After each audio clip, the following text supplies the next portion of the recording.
My dad can't afford to die. We don't have the money to take over the farm after he dies. I'm here to support all the little family farms that are really going to struggle with this new inheritance tax thing. Everyone's so upset about this new law they've brought out, and this tax is just ridiculous if you ask me. So it won't impact me, but it'll impact relatives and other people that I know. That's what I'm here to support. It'll be the downfall of all farmers, and I don't know what we'd do. Well, it won't affect my family as such because I'm the only one farming, but it affects my career prospects as the fact that there's not these smaller farms to go and actually learn the trade better. I personally totally understand why those huge estates need to be taxed. It's a huge thing for them that they don't have to pay that, but they can afford it. The big ones that, you know, can afford it and are raking in millions, then yes. But farms like us, we haven't got money as it is. I've seen families with little kids, and that'll really impact them because, well, what's the point in continuing if their kids can't take over or have the option to take over something that they're incredibly...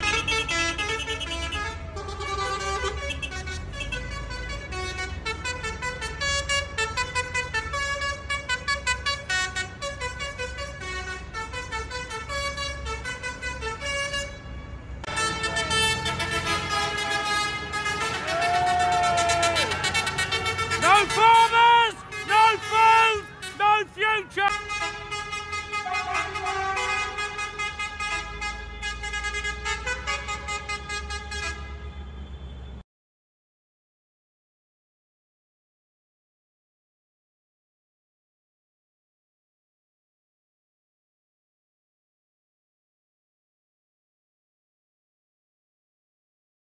Thousands of farmers are protesting in central London, many of them driving through in tractors over Labour's tax plans. How bad could this be for farmers, Jeremy? That's the end. Here's what's happening. Changes to inheritance tax announced in the budget means farms worth more than £1 million would have to pay a tractor tax of 20%. And some farmers are worried that they will need to sell some of their land to afford the new tax. It's only the massive farmers what will only afford to do it, and that ruins all the small farmers who source for the villages and towns. And you're elected for a reason, to support the people that voted you in. So by turning against the people that are making your food, then yeah, you're just digging. I'm Aled Bates. I'm from a family farm up in North Wales, Hill Farm. I've come down to London today to join the march and the protest today. Just talk to us. We feel very much that policies are being written by people in power who don't come and talk to the farmers and don't understand our viewpoints. And, you know, if we work together, I'm sure there's something can be done, kind of thing. My father couldn't come down because he's got to feed the cows, do you know what I mean? Yeah, farmers are on strike this week, but that's virtually impossible, do you know what I mean? The cows have got to be milked twice a day. There's a lot of farmers that can't come here. And I'm lucky enough to have taken the day off and come down here because my father can feed at home. So we're here representing all the lads and ladies at home that can't make it.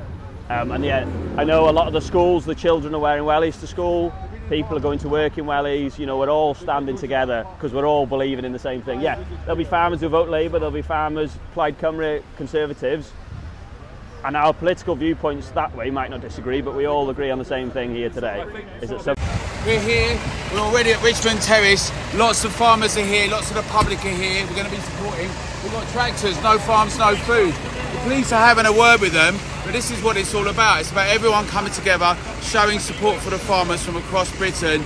They need to hear that, Rachel Reeves needs to hear this. They need to consult properly, have a sensible, grown-up conversation, not these malicious impositions. We all stand with our farmers, we're here. Come down and join us if you can.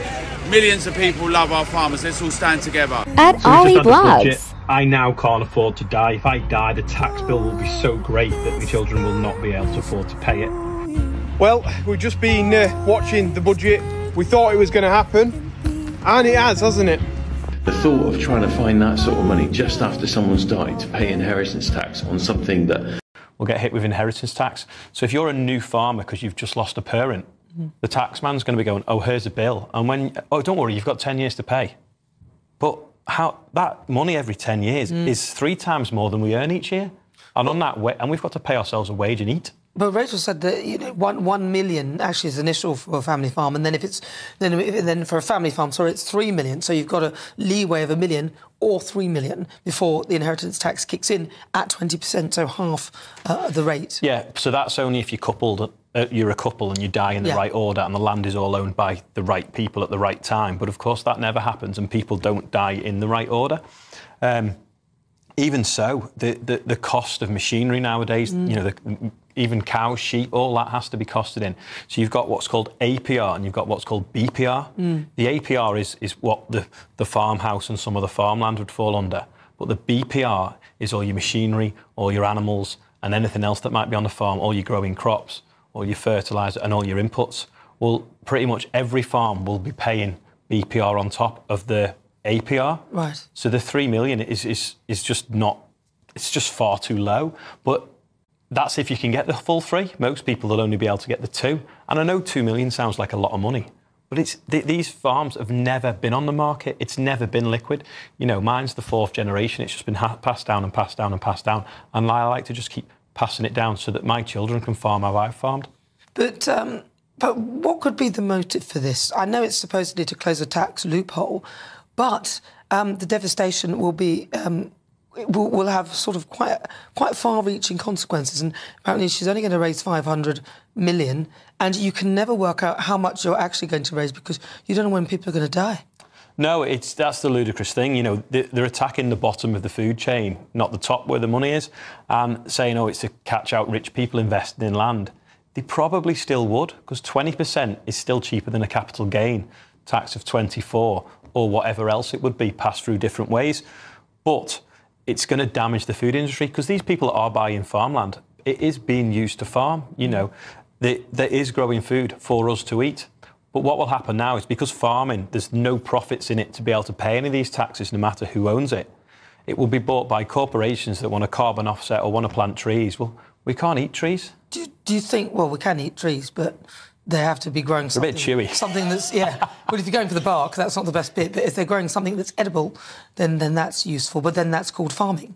So why would you get rid of that? Yeah, and obviously trees, what apples, how many tons of apples would you get per acre compared to wheat? And that's fresh as well, so that has to be stored, whereas growing wheat, we can store it indefinitely. There's lots of things.